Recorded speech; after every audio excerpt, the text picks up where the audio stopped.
języku. Ale nie tylko język angielski jest trudny, bo przecież polski uchodzi za jeden z najtrudniejszych języków świata. Wiesz, chyba to racja. Bo przecież tylko w polskim pisze się ona, a czyta ONA, pisze się Bolesław Prus, a czyta Aleksander Głowacki, pisze się Ilona Policjańska, a czyta Ratunku, mam problem.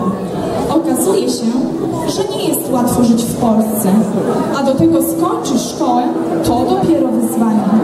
Tylko nieliczni są w stanie to przetrwać.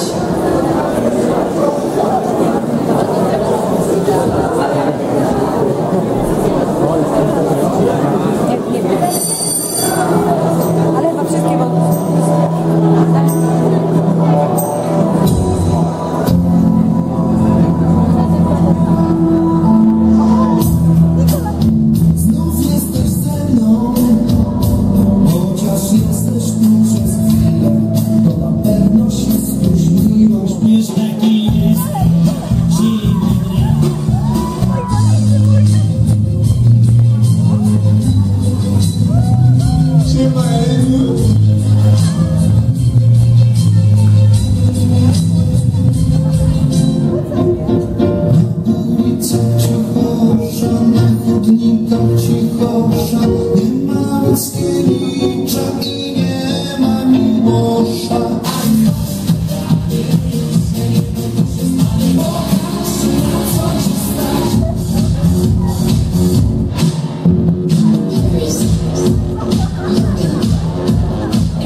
Tokyo.